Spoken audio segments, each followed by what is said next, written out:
She's admired around the world as the Empress of Soul. But there's so much more to Gladys Knight than her legendary voice. Beyond the fame, she's a devoted mother, a woman of strong faith, and someone who's faced life's challenges with quiet resilience. But how did a little girl from Georgia rise to become the Empress of Soul and quietly build a fortune worth $28 million along the way? Behind the scenes, her life is one of understated luxury.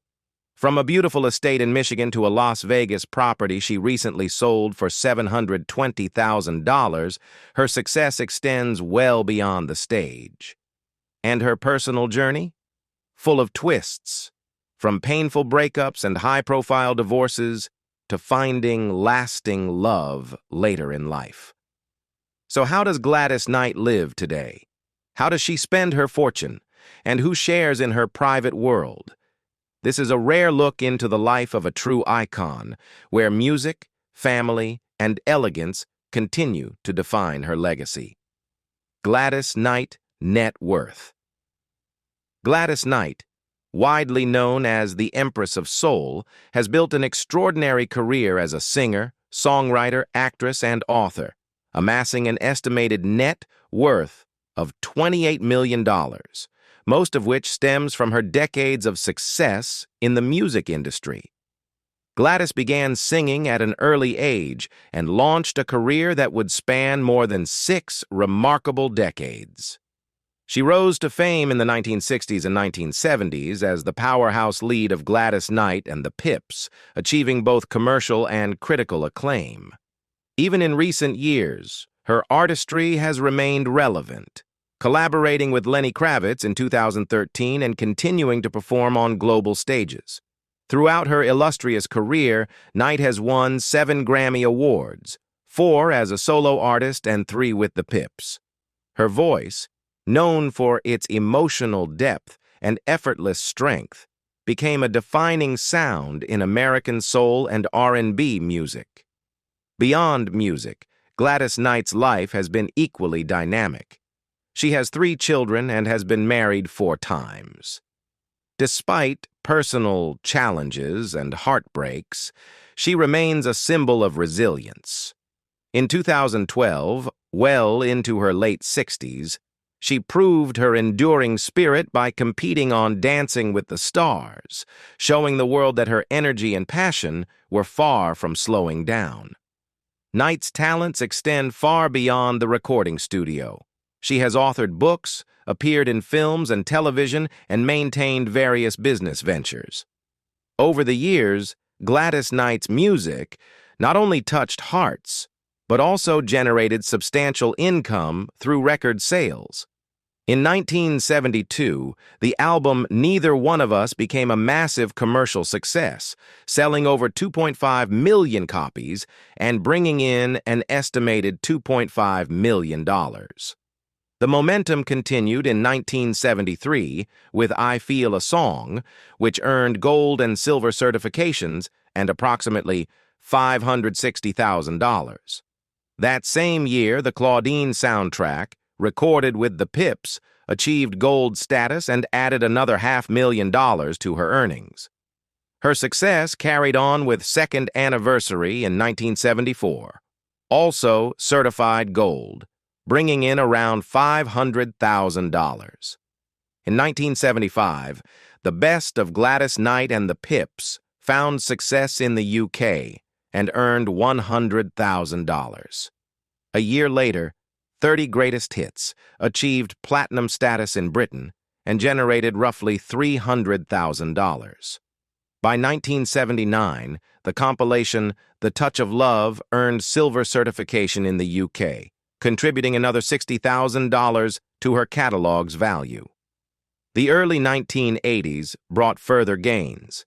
In 1982, Visions was certified gold, with revenue around $500,000, and in 1986, the group's album All Our Love matched that success. Even as musical trends evolved, her work remained commercially strong. The singles album, released in 1988, went gold in the UK, earning $100,000, while her 1989 Greatest Hits compilation brought in an additional $500,000. In 1993, her solo album, Just For You, achieved gold certification, contributing another $500,000 to her steadily growing fortune. Gladys Knight has always lived with soul, and that extends beyond her music and into the places she's called home. In 1997, she purchased a beautiful Mediterranean-style property in the prestigious Equestrian Estates gated community in Las Vegas for $695,000. Set on a generous half-acre lot, the two-story residence spanned more than 6,500 square feet, blending comfort, charm, and luxury in every corner. Built in 1971, the house featured 6 spacious bedrooms and 4 bathrooms, cathedral wood ceilings, and no fewer than 4 fireplaces. The heart of the home was a grand open-concept kitchen with custom wood cabinetry, granite countertops, an island, and double ovens, perfect for entertaining. A sunken living room added warmth and intimacy, while the great room extended into a second kitchen that wrapped around the outdoor pool area. French doors and expansive windows bathed the interior in natural light and provided effortless flow to the lush backyard, with its private pool and fountain. But perhaps the most unique feature of the home was the fully equipped recording studio tucked into the basement, a professional, state-of-the-art space designed for someone with a true passion for music. Knight originally purchased the home for her late mother, and it quickly became a hub for family gatherings. With its double kitchens, large dining area, and multiple balconies, it was a place where relatives would cook together, laugh, and reminisce. Her real estate agent, William Jenkins, recalled that the home was a challenge to sell because of its many personal customizations, particularly the downstairs bedrooms, which had been converted into offices, and the inclusion of the recording studio. But in 2018, after 21 years of memories, Gladys sold the home for $720,000 to a couple from Spain who appreciated its history and musical legacy. They loved the house just as it was, Jenkins noted. It was a home with soul and a lot of stories. Though Gladys let go of the Las Vegas property, she and her husband, William McDowell, continue to maintain a home on a golf course in nearby Henderson, Nevada. However, the couple now primarily resides on a 20-acre farm in Fairview, North Carolina, which Knight purchased in 2007. There, the legendary singer lives a quieter life, surrounded by nature, faith, and family. Despite being closely associated with Detroit thanks to her years at Motown, Gladys was born in Atlanta, Georgia in 1944. Her journey began early. At just 7 years old, she won on Ted Mack's Original Amateur Hour, a moment that gave her the confidence to chase a career in music. After forming the Pips and going through lineup changes, she and the group moved to Detroit and signed with Motown in 1966. It was during this golden period, from 1966 to 1973, that Gladys lived in a stately home at 16,860 LaSalle Avenue in Detroit, a place that witnessed the creation of many of her biggest hits. I Heard It Through the Grapevine, If I Were Your Woman, The End of Our Road, and Neither One of Us. She also lived for a time on Sherbourne Road in the exclusive Sherwood Forest neighborhood among other Motown royalty. Inside, Gladys Knight's car collection. Gladys Knight, the Empress of Soul, is best known for her legendary voice and powerful stage presence, but her taste for elegance extends to her car collection as well. While she has never been one to flaunt over-the-top luxury, Knight's garage tells a story of refined sophistication, classic style, and understated wealth. Among her most prized vehicles is a Rolls-Royce Silver Spur, a luxury sedan known for its graceful ride and traditional British craftsmanship. This car, popular among celebrities in the 1980s and 1990s, carries a price tag of around $150,000 when new. Knight has also been seen driving a Mercedes-Benz S-Class, likely the S560 model, which starts at approximately $115,000. Known for its smooth performance and cutting-edge features, the S-Class offers both luxury and reliability, perfect for someone who values comfort and class in equal measure. For more practical outings, Knight reportedly owns a Cadillac Escalade valued around $90,000, which offers spacious comfort, American power, and a commanding presence on the road. It's a popular choice among celebrities who travel frequently or entertain large groups, aligning with Knight's family-oriented lifestyle. Though not confirmed in recent years, she has also been associated with a Lincoln Town car, once a staple among Motown greats. With prices ranging from $45,000 to $60,000 when new, the Town car is a nod to an earlier era, fitting for a woman whose career helped shape the soundtrack of generations. Gladys Knight's iconic style. Gladys Knight has always carried herself with grace, dignity, and unmistakable style. Whether performing on stage, walking the red carpet, or attending charity galas, her fashion choices reflect a blend of classic sophistication and soulful glamour. Over the years, Knight has favored elegant evening gowns that highlight her regal presence, often in rich tones like deep red, royal blue, and shimmering gold. Designers such as Bob Mackie and Bagley Mishka have been among her go-to choices, known for their flattering silhouettes and intricate beadwork. A single stage gown from one of these luxury labels can cost anywhere from $3,000 to $10,000, depending on the detail and customization. Her wardrobe also includes a tasteful collection of designer handbags, often opting for timeless pieces rather than trendy statements. She's been spotted carrying Chanel classic flap bags, valued at around $10,000, and Hermès silk scarves, which she often wears as head wraps or accents. Knight's style leans more toward refinement than flash, and her accessories reflect that sensibility. When it comes to jewelry, Gladys Knight favors bold, elegant pieces, especially diamond drop earrings, statement necklaces, and gold cuffs that complement her on-stage attire. She's often seen wearing Tiffany & Company, Cartier, and David Yurman, with many of her pieces estimated in the $5,000 to $50,000 range. Gladys Knight's charitable legacy. Beyond her music, Gladys Knight has spent decades giving back to communities through passionate, hands-on charity work. Known not only for her voice but for her compassion, Knight has supported numerous causes ranging from children's education to health care and disaster relief. One of her most notable efforts includes the MAP International Foundation, Mothers of At-Risk Populations, which focuses on improving maternal health in underserved areas. Knight has helped raise over $1 million for the organization through benefit concerts and public appearances.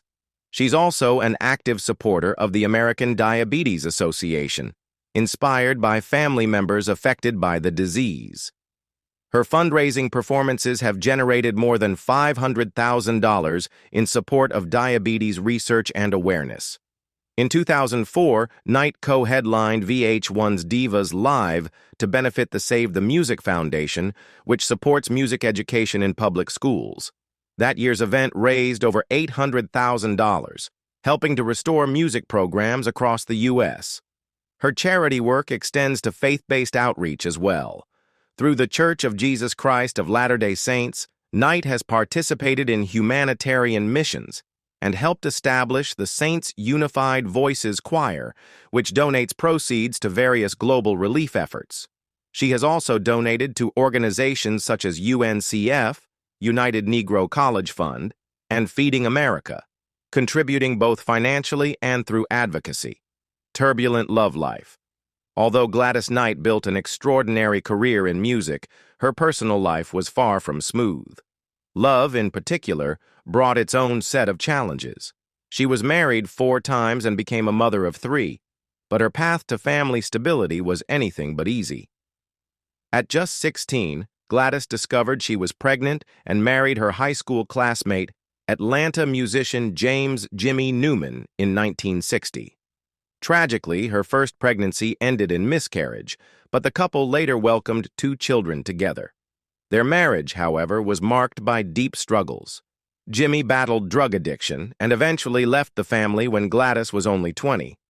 Still, they remained married for over 12 years, enduring many painful moments before ultimately divorcing in 1973. Their first son, James "Jimmy" Gaston Newman III, was born on August 13, 1962.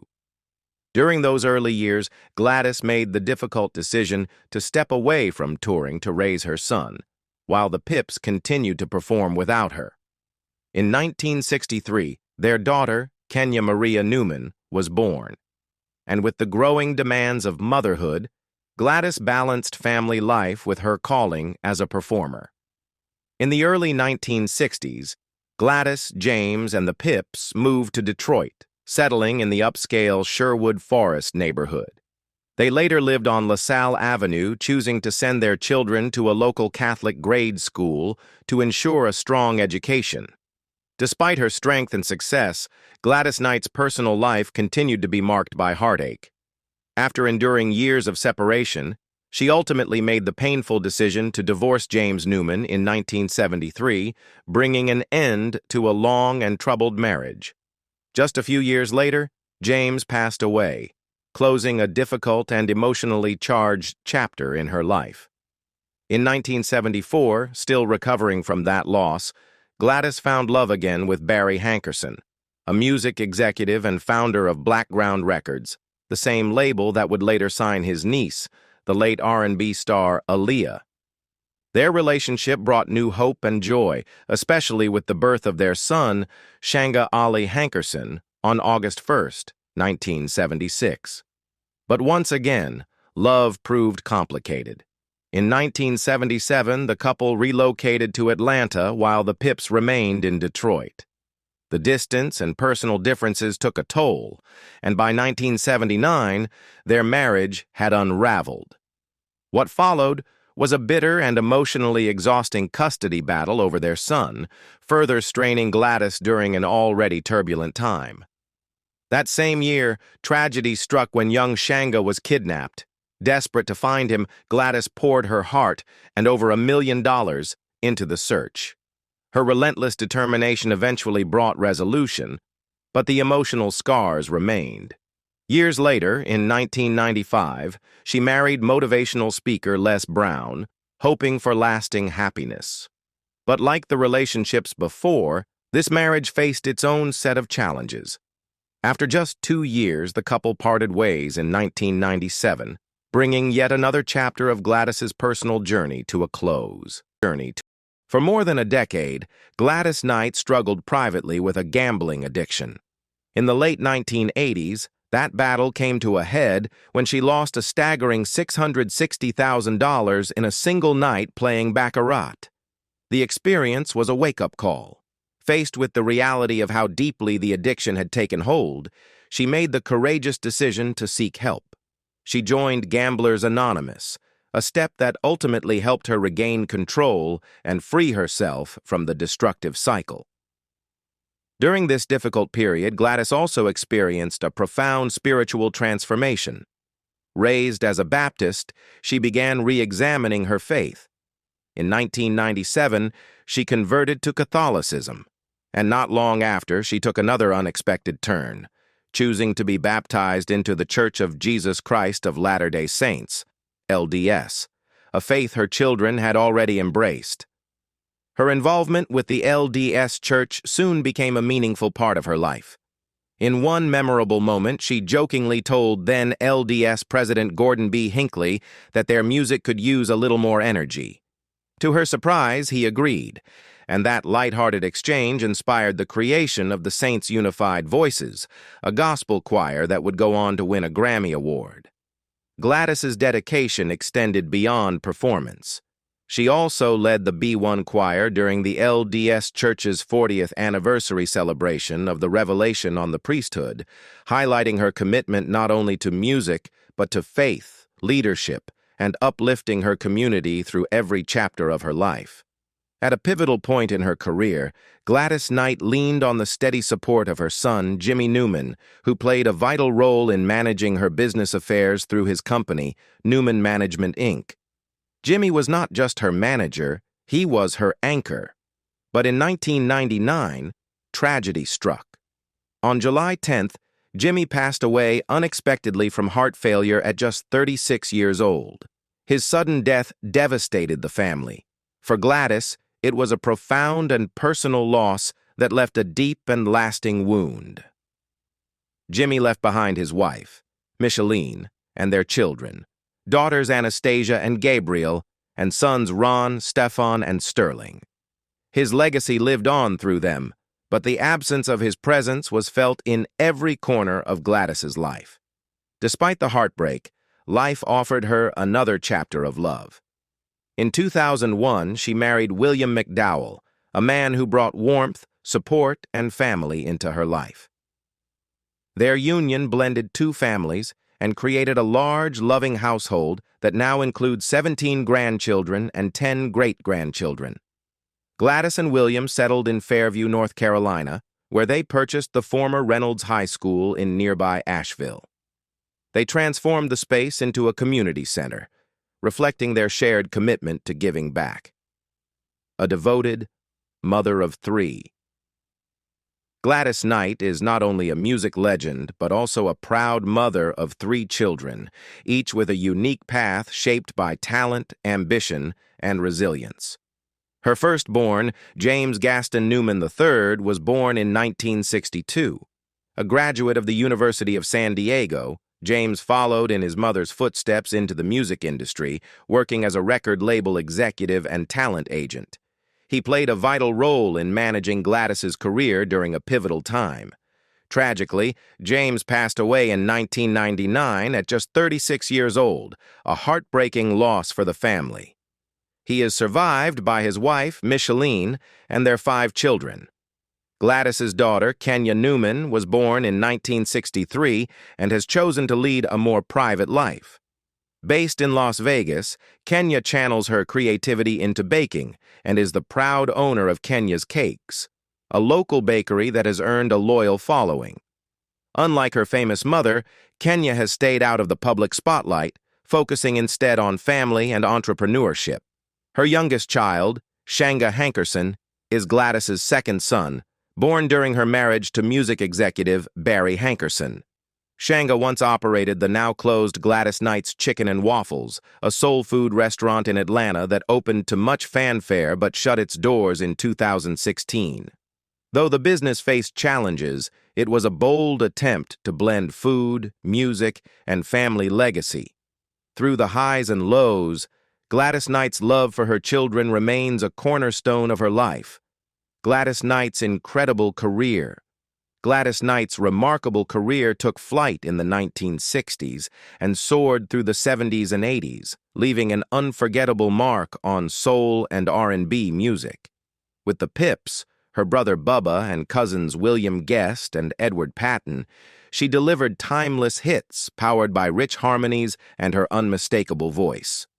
Their best-known tracks include the Grammy-winning Midnight Train to Georgia and the all-star anthem That's What Friends Are For, featuring Dionne Warwick, Elton John, and Stevie Wonder. But their catalog runs deep, with 11 #1 R&B singles and 6 chart-topping albums that showcase their raw talent and emotional range. Knight earned 7 Grammy Awards, 4 solo and 3 with the Pips. Her songs I Heard It Through the Grapevine and Midnight Train to Georgia have since been inducted into the Grammy Hall of Fame, solidifying her legacy. She also stepped outside the soul genre, recording the theme song for the 1989 James Bond film License to Kill.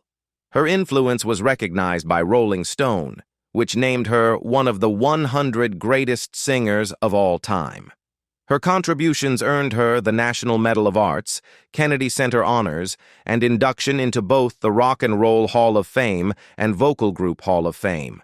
Gladys Knight says secret to looking so good at 81 is being with the love of her life.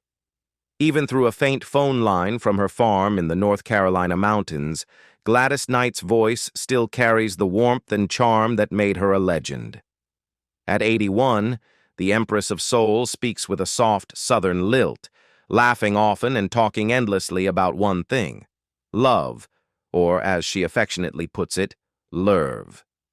She brushes past most questions about James Bond, Adele's Vegas troubles, even her iconic friendships with Elton John and Stevie Wonder, because for Gladys, love is the subject that still lights her up. "I don't have any secrets," she says with a smile in her voice. "I just lerve." Love, she adds, is what keeps her young. It keeps you in a certain way, you know? It's also the philosophy she passes on to her 17 grandchildren and 10 great-grandchildren. "I teach them how to love. That's how they get their spirits right." Now, preparing for a return to the UK stage, Gladys beams at the thought of performing there again. "I love the UK. I've been coming for years. I even used to buy my kids their school clothes there. People would always ask, 'Where did you get those pants?' And I'd say, 'England.'" Her joy is palpable, her laugh infectious. But behind the sparkle is a legacy few can match. 7 Grammy Awards, a string of timeless hits from Midnight Train to Georgia to License to Kill, and legendary collaborations, including the Grammy-winning That's What Friends Are For with Dionne Warwick, Elton John, and Stevie Wonder. Her songs, Midnight Train and I Heard It Through the Grapevine, are now in the Grammy Hall of Fame, and Rolling Stone named her one of the 100 greatest singers of all time. Her impact reaches beyond music. Gladys was close to Michael Jackson, calling him a little brother. She sang the Lord's Prayer at his funeral and remembers him fondly. "I still miss him every day," she says. "We were so close. He once asked me, 'Gladys, how do you make a family?' I told him, 'It's love. That's where it starts.'" Born in Atlanta in 1944, Gladys's journey began in the church choir and took off when she won Ted Mack's Original Amateur Hour at just 8 years old. That same year, she formed the Pips with her siblings and cousins. They pawned everything, including Bubba's guitar, to afford bus tickets to Detroit for a shot at signing with Motown. The gamble paid off. Under Motown, and later on their own, Gladys Knight and the Pips delivered hit after hit. "If I Were Your Woman," "Neither One of Us," "Best Thing That Ever Happened to Me." Gladys also earned a Golden Globe nomination for her film debut in Pipe Dreams. Though she announced a farewell UK tour in 2009, she returned in 2015. And now, after a pandemic break, she's back once again. Her upcoming tour kicks off in Manchester and wraps with 2 nights at the Royal Albert Hall. As always, she's ready to embrace the stage and the fans who've stood by her for generations. "If someone wants to come up and sing with me, that's fine," she laughs. "I just love being there." And after all these years, one thing is clear. Gladys Knight still sings, lives, and gives with love.